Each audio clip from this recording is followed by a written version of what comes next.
guys, welcome back to Bit by Bit. This is the third part of the questions video that we've been doing based off of the questions that you guys sent in. We were not expecting it to be 3 parts. I don't think we were even originally expecting it to be 2 parts. No. So we just talked a long time. You guys sent in some really great questions, and we have a lot to say about them. So once we got done with our second video, the second part of the video, which we referred to in the first video, we realized we've been talking for like an hour. So we decided to split it up so that we have like 2 shorter videos. So if you hear us in, the second part or this third part here, referring to like the last video from like last week, we're probably referring to the first video, but there's actually 3 of them. So that's where we're at. Sorry it's a little confusing, but so this is the third part. So we're getting to all your questions. We had to add this in later because we did not realize how long we went on. We can really talk. The point is always watch all of our videos. That's actually just good life advice for everything, but especially in this rule case. Of life. Yeah. So anyway, if your question hasn't been answered yet, it will be shortly, and be sure to see what we have to say about all the really strange stuff you guys sent in. Next one up. Whose family line is Rey a part of? You want to just go ahead and jump on that? So here's the thing. I will preface this by saying that this is an important question to me because I have a slap bet on the line. If any of you have not watched How I Met Your Mother, you may not know what a slap bet is. So basically, if you lose, you get slapped in the face. I don't want to get slapped in the face. No rings. No rings, yeah. But I do want to be the slapper. So, and it was a poor decision for me to make this bet because it's still sometimes to this day I'll be just sitting there and then I'll become frightened that I'm going to lose. But basically, my opinion is that, well, the actual slap bet is that Rey is not part of Luke's line. She's not related to Luke Skywalker. That's what I bet. So if she is related to Luke Skywalker, I lose. But if she's related to anyone else that isn't Luke Skywalker, I win. So I think it's a pretty safe bet. Even though a lot of the people would say that, the movie leans towards Luke Skywalker, I actually think she's part of Obi-Wan Kenobi's. She's related to Obi-Wan Kenobi. I think so. I would also be willing to say she's related to Qui-Gon Jinn because I've heard some pretty interesting ones for that. And then some other people have also said Senator Palpatine, which I think is a bit more of a stretch, but would be interesting. That'd be weird. Yeah. So so obviously like Darth Sidious. But I think it's Obi-Wan Kenobi for some strange reasons, and I haven't like really kept up on my research, but I used to have a really good argument back in the when it first came out. But some of the major points for I think in favor of her being related to Obi-Wan is that this one might seem like a stretch, but I think it's important. She has a British accent, and there's lots of British actors in Star Wars, and they all have their normal accents. But like for example, whoever it is that plays Finn, I don't remember his name. Yeah, I don't remember either. He has a British accent normally. Mm-hmm. You can watch interviews with him. He has a British accent because that's how he talks. But he uses a pretty convincing American accent for the movie, and so do a lot of other characters. And Rey is the only one who still has a British accent. And Obi-Wan Kenobi is also the only person in the Star Wars universe prior to this that has a British accent. So I think that's like a little weird hint. I also think there's that flashback when she grabs the lightsaber. Mm-hmm. Obi-Wan's voice can be heard. And some people might say that has to do with Anakin's, relationship with Obi-Wan and whatever. But also Obi-Wan Kenobi had that lightsaber longer than Anakin did. Uh-huh. Or Luke possibly. We don't know when Luke lost his lightsaber. So, but Obi-Wan has a definite connection to that lightsaber as well. So I don't know. I think there's definitely an argument for it. I'm hoping that they don't go the Luke Skywalker route because I think it's tired. I don't like that idea. I think it's too easy. So. Yeah. I basically agree with that after hearing a lot of conversations about it, of just talking about it. So I'm like, sure. Yeah. And that's basically my answer. So my answer is Jess's answer because I'm like, that sounds true. And I also think that with like Luke being the easy answer, I also agree with that. And it seems like they're doing some really interesting things with the series. So I feel like they probably would like stray away from that, but I don't know. Then again, they also had like a third Death Star. Like yeah, movie, right? So, like, maybe not. Maybe they're just like, let's do it. You can't have a third Death Star and be related to Luke. Let's hope not. It's kind of a hat on a hat. We'll know soon. Yeah, I'm excited. I really do enjoy Star Wars. I will say I'm not like a super fan or anything like that. I watch like the main movies and that's it. I'm not like in the lore, but right. I do really enjoy Star Wars, as I think most people do. Yeah. Okay, cool. Keeping on the Star Wars line, we have a question from Mauricio, also asked on our at Bit by Bit Gaming Twitter account, and is Jar Jar Binks great character or greatest character? No. This is what we call a troll question. Yeah. So, no. Yeah, I hate Jar Jar. Everyone hates Jar Jar. Jar Jar is one of God's worst mistakes. Yeah, Mauricio's really obsessed with Jar Yeah. Jar. So. I think there definitely is a subset of the like Star Wars community that vibes with Jar Jar. I don't vibe with Yeah, Jar Jar. he's definitely a Jar Jar apologist, which we do not. We're We're not okay with channel. Jar Jar apologists on this channel. Cool. So that's Moving that. along. Yeah. I'm trucking along. Okay. Next question comes from Mark Lewis. This was actually asked on Bit by Bit's Instagram, which is also at Bit by Bit Gaming, right? Yeah. Right? Yes. Okay. Cool. Instagram and Twitter are the same. Facebook's different. Yeah. Okay. Cool. All right. So this was us on our Twitter because I put up an image that Jess made about it, and the question is, what's more important to you in a game? Story or gameplay, and what are your favorite examples of each?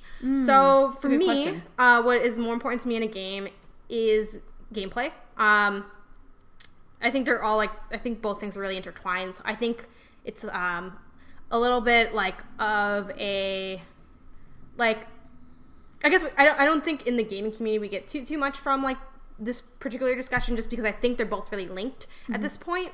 I think when games were first kind of growing up, there was a more stark division between story and gameplay, and there was there's these games that you play for the story, and then there was just Mario, And I think it's become a lot more nuanced than that, where a lot of my favorite games for gameplay also have really enjoyable stories or enjoyable lore. So, but I guess at the end of the day, what I enjoy the most is still gameplay, because for the most part, unless your game is highly story driven with very minimal action or very minimal things you're doing, and by very, I mean very, very I would say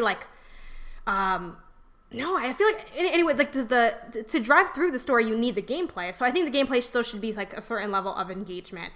So even when I play a game One Night Stand by Lucy Blundell, that game is so much story. But I really enjoy the gameplay of clicking around the room and the order I do it in, and that if that part wasn't there, I wouldn't like the game. The stories are still interesting to me, but I even though that's a very simplistic gameplay mechanic, it works really well. It's done really well. The reason I didn't like Night in the Woods is because the gameplay was really boring.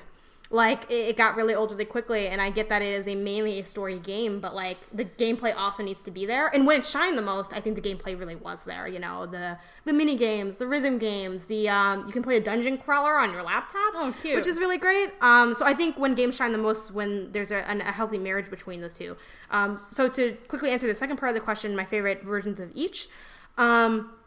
I guess my favorite game for story is Life is Strange. That's really only because I haven't played many story-driven games. No offense, Life is Strange, but I'm pretty sure you're not the strongest thing out there. And in that, I'm more I didn't necessarily like the characters in that game, and I think a lot of it was kind of cliche. But to me, the story really picks up as it becomes, not to give anything away, but becomes a little bit more surreal and convoluted, I guess I would say. It goes from being mystery drama to wow, this is really almost otherworldly. And that's all I'll say about it to avoid any spoilers for that.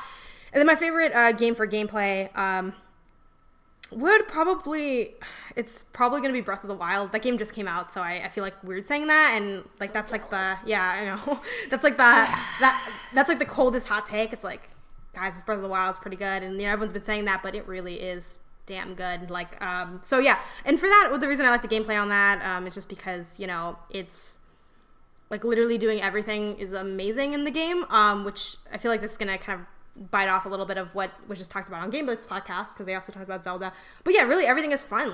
Like gathering materials is fun, and cooking is fun, and just it's one of the very few games, because I've done games that have a few of the side questy things. Yeah. Not as much, because it's not really my genre, so I don't have as much of a background in it. But with that game, I really do feel I truly feel immersed in the game, because I really don't feel any pressure to a fetch quest doesn't feel like a fetch quest. It feels like something I'm really doing because I want to do it, and it's fun. When I go out and explore, I'm not I feel sometimes when I explore in a game, I'm also okay, but like let's get back on the real path of the game. For Breath of the Wild, the game really does feel like the whole thing. It is just an all-encompassing experience for me, and that's what I really love about the gameplay. There's so much freedom. Everything feels like just so fresh and interesting, and that's also married to the story, right? Because I'm really loving like some of the characters I'm seeing. You know, I am curious about like, you know, how the story will unfold, especially as someone that doesn't have as much of a Zelda background, right?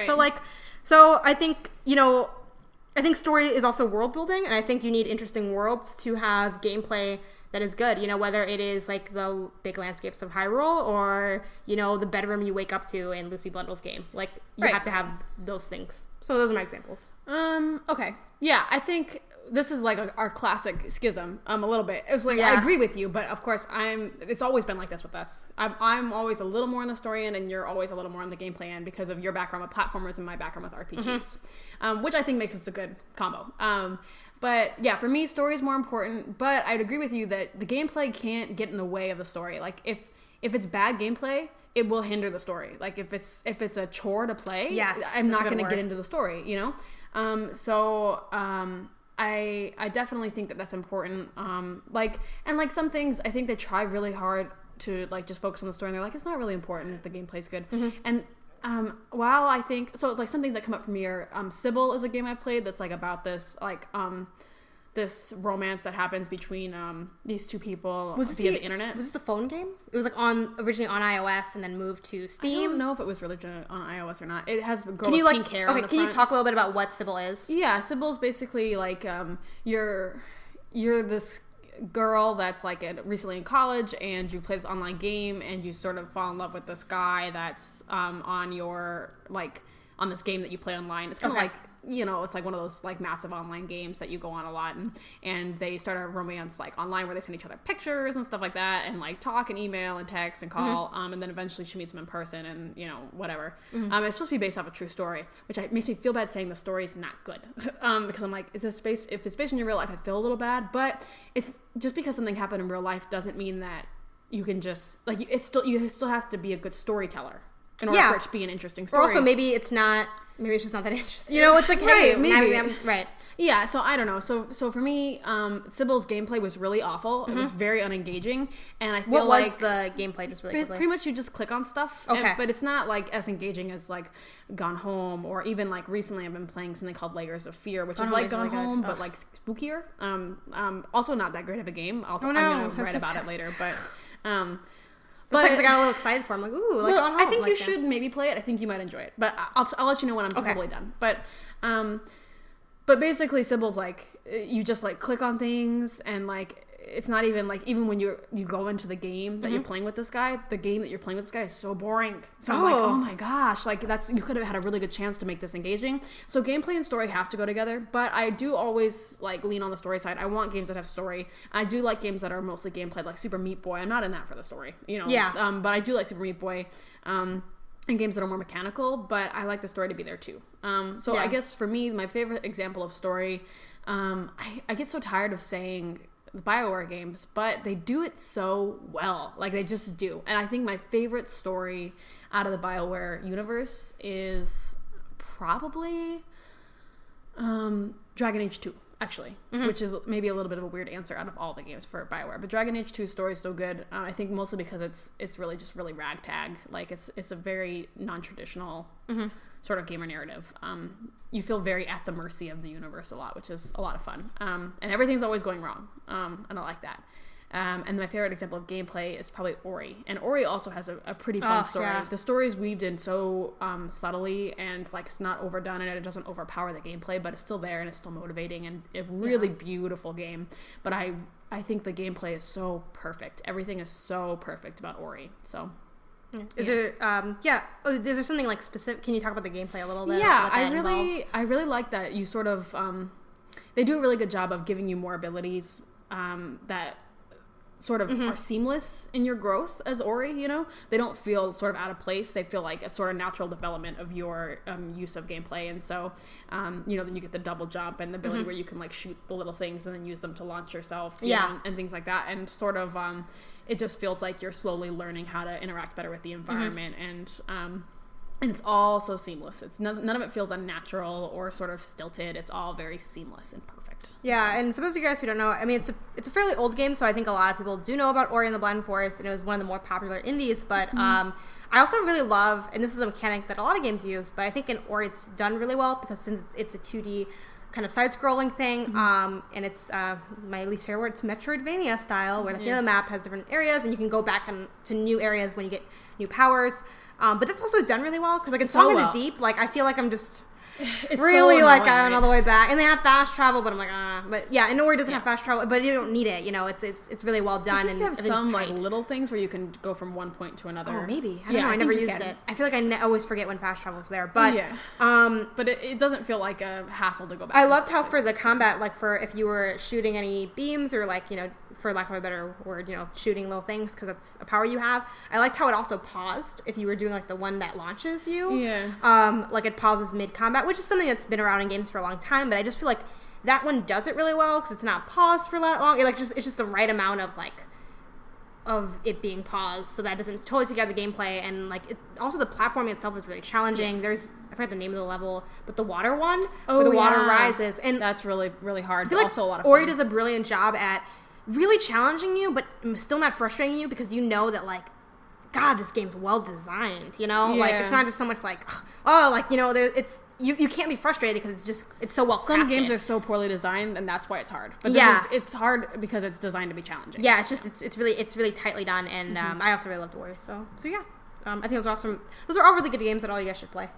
Except for maybe not Life is Strange if it's not your thing. Like it's a little, it's a little. You don't need to play it. It's a little high schooly, but I think if you can stomach it, it's like worth seeing through all the way because the ending is so like it's all crazy and really strong. Like the last couple episodes are really good. Okay, cool. So moving down the line, 23. Yeah. Yep, we're off to our last two questions. The last two are very similar, but. The first one is also from Mauricio, also on our Twitter, which is once again at BitByBitGaming, and it is, if you were stranded on a desert island with one video game, which video game would you pick? I'm going to go ahead and add on that, let's say you can't use the internet for it. Okay, can't go online. Yeah, so I'll throw that in there. Okay, so this question gets probably brought up a lot in just gaming circles, because it's like, it's a desert island question, and those are always popular. One game. I'm also going to go ahead and say you can't let's not do any of the collection discs. I think that's cheap. Yeah, you get one game. Yeah, I can't say the Jack and Jack's trilogy. Not no, one disc, you one can't, game. Yeah, a game. It has to be one game. God, I don't know. And I saw this question before too, and I still didn't. Because I also tried not to think about it before because I wanted it to be fresh. Right. One game. For me, I guess it either have to be a game I never really got into that's really big, or actually, no, I really don't want to say. I'm not gonna say Breath of the Wild, but that is what it would be. I'm gonna pick something other than that because I think that's a really easy now answer. Even though I do think the game will stand the test of time and be one of the greatest games ever. But I'm gonna put that one aside because I feel like that's too easy. But that is the game I would play mainly because it has like I feel like I really could play the crap out of that game. Like it is like I'm gonna buy the DLC and I hate the fact that the DLC is coming out and I hate myself and I don't care. I don't care because I'm gonna get it because it's so good. So weird. Just it's get so the DLC. Good. Don't hate yourself. I know, but it's just cheap, and I feel cheap for getting it. But that game's so damn good. So Breath of the Wild aside, I'm gonna do a little bit of a colder one. I guess. You know, I think. Well, damn, I don't know. This game's kind of hard. I don't know if I want to be doing this alone without help from the internet and stuff. But I'm debating Fallout 3, or probably maybe Fallout 3 because it's a pretty big game. I haven't played it. I've been wanting to play it. I'm on the desert island. I can probably take the time. And then I could also, I could replay it and do different choices and stuff. So I think it would be exciting to play that. So I think I would go with Fallout 3. I did enjoy the bit of time I did play it. Fallout 3, not Fallout 4? Because I haven't played Fallout 3, so I have to play Fallout 3 before I play Fallout 4. I feel like they're not connected story-wise. I know, but I don't know. I already started playing Fallout 3. So now I'm like, I need to play. But the difference is you'll never get to play Fallout 4. Now there's no reason to finish Fallout 3 just to finish Fallout 4 because you'll never get. No, I'm just on the desert island though. I could come off. It's a desert. I'm not living on the island. I'm just stuck. If you're stranded, but there's a chance you'll die there. Whatever. Okay. It's okay. Fine. I'll just die playing Fallout 3, and then I'll have something to like inspire me. Like once I get off this, I'm gonna play Fallout 4. You know? Okay. I like that. So yeah. So that's why. That's what I would play. Weirdly, the weird person in me wants to pick Sims 2 Castaway. It's just a little funny because you're on the desert island playing on the desert island. But I wouldn't pick that one because I like I said, I don't like it that much. But I mentioned in the last video if you haven't watched it, but I guess actually I would probably pick like a Harvest Moon or Story of Seasons game because they're sort of endless, right? So if I guess maybe I want to get off this desert island, and maybe you could learn how to make the stuff. Like, is that how it works? No. Learn how to make your turnips and stuff. Turnips and things. Yeah, I'm sure that's exactly how it goes. No, I just think that'd be nice because even though like normally in real life I stop playing eventually because there's other things to play, but if I don't have anything else to play, I could play that for a long time. It's sort of fun and mechanical and engaging, and I could try out different strategies and really build the best farm ever. So that could be fun, and I could just play it for like an hour a day and spend the rest of the time just trying to get on track and get off this island. But it would give me a nice little break, something to look forward to after the end of a hard day, and it's not like other games where I feel like I am like if I'm playing a story driven game, I feel like I have to play it all the time. I want to be playing it all the time. And with Harvest Moon and Story Seasons, I don't really feel like that. I'm like, I could play for an hour and be fine and get back to work. So that's what I would pick. That's good. I'm also glad that I, in my head, that picked Fallout 3 because I really love the music in Fallout 3. I love jazz, and I really love old jazz, as well as, I may listen to modern stuff, but I do have a soft spot for the old stuff, and, it has a lot of that. You should learn how to swing dance. I know. I need to learn. I don't know how to dance, but we'll figure it out. Okay, last question up for these questions video is comes from VAmber, also from this one comes directly from our Facebook, which is at Bit by Bit Gamers, right? Okay, cool. I'm learning it. So that one was straight on our page, which was awesome because love getting your reactions on those. So be sure to like that if you haven't already. And the question is kind of similar, but this time it is forever. There's one game you can play for the rest of your life. What would it be? Do I have to play it, or can I play it and never play a game again after it? You can play it and never play a game again after that, right? One game you can play for this. Yeah, okay. This makes me so sad. Or, you know what? Well, how do you interpret the question? For the rest of your life makes me feel like I have to play it. I have to play it the rest of my life. It says you could play for... Game you could play. Oh, you're right. So maybe it doesn't mean we're not... Let's answer it both ways. So there's one way to interpret the question, which is that this is the last game. You have this and you have nothing else. And there's also like... This is the one that you like maybe have to play it like once every couple of years or something like that. So our answer is both, and let's also not use any of the Desert Island games to make it fresher. So I'll not doing Breath of the Wild, but so if it was the last game I could play, this is the one game, and we're not playing any more games for me, and it's not any of the games I mentioned already. So this is really hard. I guess I would go with a game I'd have to play for forever. If you think of one while I'm thinking of this, you can just Mass Effect Andromeda. Why? You haven't played it yet. Doesn't matter. It's going to be amazing, and I can't not play it. I can't not play it, Super Janet. Mario Odyssey. Okay, right. Yeah, I know. It doesn't matter if I played it before. Yeah. I want it to be something I never played before. If I could do one thing, and I could only ever play one game ever again, it would be Mass Effect Andromeda. All right, Super Mario Odyssey, Game of the Year. Next to FIFA 18, Game of the Year 2017. Mass Effect Andromeda is going to be Game of the Year. Actually, I should probably just pick FIFA, but I don't want to do that out forever. No.